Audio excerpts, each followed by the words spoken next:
కోట్లాది మంది హిందువులు పూజించే ఆరాధ్య దైవం, కోట్లాది మంది హిందువులు రాముడు లాంటి భర్త, రాముడు లాంటి అన్న, రాముడు లాంటి తమ్ముడు, రాముడు లాంటి స్నేహితుడు కావాలని చెప్పి పరితపిస్తున్నటువంటి ఈ కలియుగంలో ప్రకాష్ రాజ్ అనే ఒక నీచుడు, దుర్మార్గుడు ఈరోజు శ్రీరామచంద్రమూర్తి గురించి, లక్ష్మణస్వామి గురించి, సీతమ్మ గురించి అవహేళనగా మాట్లాడడాన్ని తీవ్రంగా ఖండిస్తూ వెంటనే హిందువులకి బహిరంగ క్షమాపణ చెప్పాలని చెప్పి డిమాండ్ చేస్తున్నాను.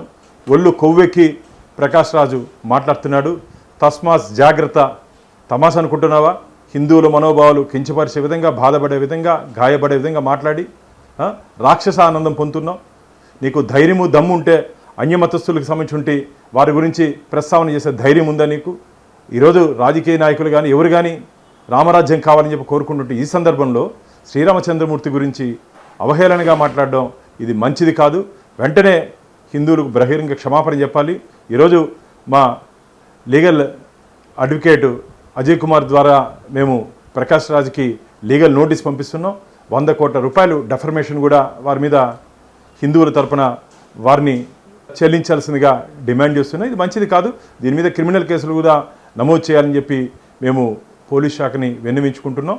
అలాగే వారికి కూడా ఒక కంప్లైంట్ కూడా వారికి కూడా ఇవ్వబోతున్నాం. ఇది మంచిది కాదు. ప్రకాష్ రాజు ఉద్దేశపూర్వకంగా, నేను చాలా రోజుల నుంచి గమనిస్తున్నాం, ఉద్దేశపూర్వకంగా హిందూ దేవుళ్ళని, హిందూ దేవతామూర్తుల్ని, హిందువుల మనోభావాల్ని కించపరిచే విధంగా మీరు మాట్లాడుతున్నారు. ఇలా విధంగా కానీ మీరు కానీ మాట్లాడుతూ పోతే మొత్తం హిందూ సమాజం మిమ్మల్ని వెలివేస్తుంది. ఇది మంచిది కాదు. ఏదో సినిమాలో డైలాగులో లేకపోతే సినిమాలో యాక్టింగ్ అనుకుంటున్నావా మా రామచంద్ర గురించి మాట్లాడడం నువ్వు? ఇది మంచిది కాదు.